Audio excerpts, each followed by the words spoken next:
அன்பு உள்ளங்களே, எப்படி இருக்கீங்க? எனக்கு ஒரு கேள்வி கேட்கணும். கணவனை இழந்த பெண்கள் இந்த சமுதாயத்தில் சில பேர், பல பேர் கூட சொல்லலாம்.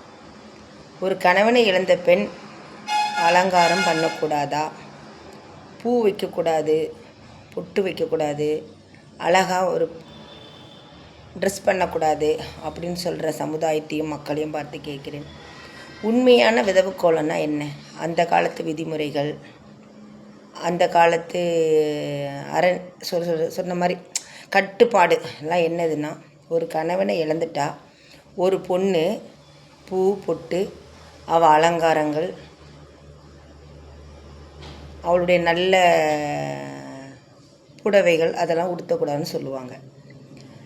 இதுக்கு உண்மையான காரணம் என்னென்னா, ஒரு பெண்ணுடைய அழகை கணவன் மட்டும்தான் ரசிக்கணும். அது அந்த காலத்து முறையில் பெரியவங்க கொண்டு வந்தது. மற்ற ஆண்களுக்கு உறுத்தலாக இருக்கக்கூடாது, கணவனை இழந்த பெண்ணுக்கு அடுத்த ஆண்களுக்கு உறுத்தலாக இருக்கக்கூடாதுங்கிறதுக்காக அந்த காலத்தில் கொண்டு வந்த ஒரு விதிமுறை. அந்த காலத்தில் பெண்கள் வாழ்ந்த ஒரு முறைகள் வேறு, இப்போ வேறு. ஆனால் இப்படி யாராவது இருக்காங்களா? இப்போ கணவனை இழந்த பெண் சின்ன வயசாக இருக்கட்டும், வயசான பொண்ணுங்களாக இருக்கட்டும், பொட்டு வச்சுக்கலாம். ஒரு சின்ன ஸ்டிக்கர் போட்டு வச்சுக்கிறாங்க, கம்மல் போட்டுக்கிறாங்க, வாட்சி கட்டிக்கிறாங்க, நெக்லஸ் போட்டுக்கிறாங்க, ஆரம் போட்டுக்கிறாங்க, பட்டு புடவை கட்டிக்கிறாங்க, எல்லாம். ஆனால் பூ மட்டும் வைக்க மாட்டாங்க.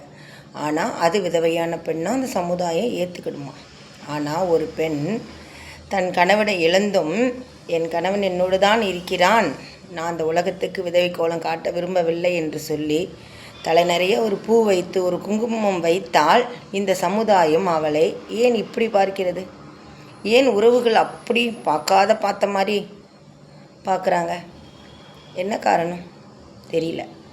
இதே நம்ம ஒரு சரிப்பா காலத்துக்கு ஏற்ற விதவை கொள்ளணும், ஏன் நீ இப்படி இருக்கிற, நீ சந்தோஷமாக இரு, நீ தைரியமான பொண்ணாச்சே, ஏன் நீ இப்படி இருக்கிற அப்படின்னு நம்மளுக்கு ஒரு பரிதாப அட்வைஸ் பண்ணுவாங்க, பரிதாப அட்வைஸு.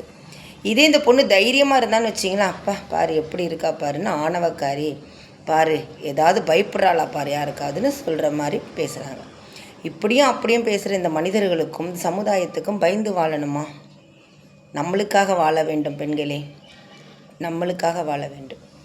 நான் கேட்கிறேன், புருஷன் இல்லைன்னா பூவும் பொட்டும் வைக்கக்கூடாது, அலங்காரம் பண்ணக்கூடாதுன்னு சொல்கிற சமுதாயத்தையும் சில மனிதர்களையும் பார்த்து கேட்கிறேன். புருஷனை டைவர்ஸ் பண்ணவங்க மஞ்சள் பூசி பொட்டு வச்சு பூ வச்சுக்கிட்டு போகலாமா? புருஷனை வேண்டான்னு டைவர்ஸ் பண்ணவங்க, புருஷன் வேண்டான்னு வாழாவட்டியாக இருக்கிறவங்களும் அதே மாதிரி இருக்கலாம், மஞ்சள் பூசி பூ பொட்டோடலாம் இருக்கலாம். புருஷனை வச்சுக்கிட்டே இன்னொரு கள்ள புருஷன் வச்சுருக்காளுங்களே அவளுங்க இருக்கலாம். புருஷன் இருக்கும் போதே பல பேர் கூட போகிறாளுங்களே அவளுங்களும் இருக்கலாமா? மஞ்சள் பூசி பூ வச்சு பொட்டு வச்சு இந்த சமுதாயத்தில் அதை ஏற்றுக்கிடுமா அந்த சமுதாயம்? இப்படி கணவனுக்கு துரோகம் பண்ணுற பெண்கள், கணவனை வேண்டான்னு விட்டுட்டு போன பெண்கள், வாழா வெட்டி வேண்டான்னு சொல்லிட்டு இருக்கிற பெண்கள், சில பெண்கள் புருஷன் எங்கே இருக்கானே தெரியாது ஓடி போயிடுவான். ஓடி போன புருஷன் உயிரோடு இருக்கானா இல்லைன்னு தெரியாது, ஆனாலும் புருஷன் இருக்கான் அப்படின்னு சொல்லி தலையை மஞ்சள் பூசி பொட்டு வச்சு பூ வச்சுட்டு சமுதாயத்தில் உலா வர பெண்களை ஏற்றுக்குமோ அந்த சமுதாயம்?